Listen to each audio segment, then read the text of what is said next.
अस्सलाम वालेकुम दोस्तों, फाइनली ज़ुबैर को एहसास हो जाता है कि ज़ीनत के साथ उसने जो कुछ किया था बिल्कुल गलत था।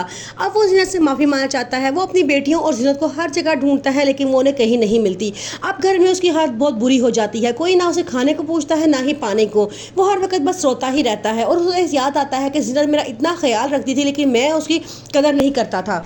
सितारा जो बुरी तरह भाई जी के चुंगल में फंस चुकी है, अब वहां से भागने का इंतजार कर रही है, लेकिन भाई जी भी उसके इरादे को जानते हैं। उन्होंने उसे कमरे में कैद करके रखा हुआ है और उसको तैयार करके अपने दोस्तों के सामने पेश करते हैं। सितारा को ये बिल्कुल भी बात पसंद नहीं आती।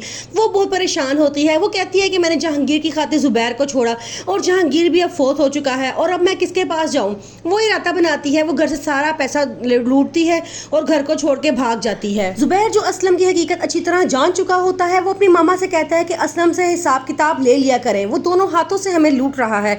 उसकी मामा को ये बात बड़ी नागवार गुजरती है। फिर वो कहता है कि मामा वो दोनों हाथों से हमें लूट रहा है, एक दफ़ा हम उनसे धोखा खा चुके हैं, हम बार बार धोखा नहीं खा सकते।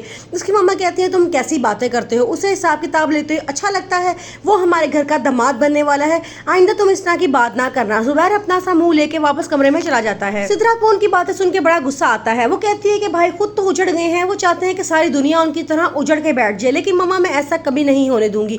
आप उनको अच्छी तरह समझा दें, आइंदा असलम के बारे में कोई गलत बात मत करें। दूसरी तरफ सितारा भी बहुत पछता रही है। वो ज़ुबैर को छोड़कर अपना हंसता बसता घर छोड़ के जहांगीर के पीछे चल पड़ी और वहाँ जहांगीर की मौत के बाद अब वो भाई जी के पीछे थी, लेकिन भाई जी ने उसे गलत कामों के लिए इस्तेमाल करना शुरू कर दिया। वो उसे जाके अपने दोस्तों के सामने पेश करता और एक कमरे में कैदी बना के रखा हुआ था। सितारा हर मुमकिन कोशिश करती है वहाँ से बाहर निकलने की, लेकिन उसे रास्ता नहीं मिलता।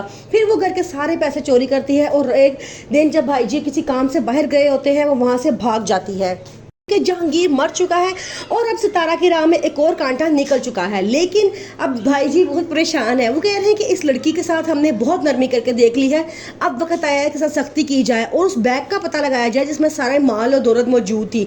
लेकिन हकीकत में सितारा को भी नहीं पता होता कि वो बैग कहाँ है। ज़ुबैर जो अब मकाफाती अमल की चक्की में पिस रहा होता है, वो बड़ा परेशान होता है। वो अपनी मामा से कहता है मैं सोच रहा हूँ मैं अपना इलाज करवाऊँ, इस तरह की ज़िंदगी मुझे ज़रा भी पसंद नहीं है, मुझे अपनी बेटियों के लिए ठीक होना है। ये बात सुन के उसकी मामा को बड़ा गुस्सा आता है। वो कहती हैं कि ये देखो उन बेटियों के लिए ये मरा जा रहा है जिन्होंने पलट के अपने बाप के बारे में पूछा भी नहीं कि वो जिंदा भी है या नहीं, और इसको उन बेटियों के लिए ठीक होना है। आगे से वो कहता है मामा मैंने कब उनके साथ ज़िंदगी में अच्छा किया है, मैंने उनके साथ हमेशा बुरा ही किया है, तो अब वो मुझे क्यों लौटेंगे या मेरे पास क्यों आएंगे। सीधा कहती है कि आपको पता है भाई घर के हालात किस तरह के जा रहे हैं, हम आपकी इलाज के पैसे कहाँ से लेके आए। ज़ुबैर आगे से कहता है कि तुम्हारी शॉपिंग के लिए तो पैसे मौजूद है लेकिन मेरे इलाज के लिए तुम लोगों के पास जरा भी पैसे नहीं है। फिर सिद्रा मिलने के लिए जाती है असलम से।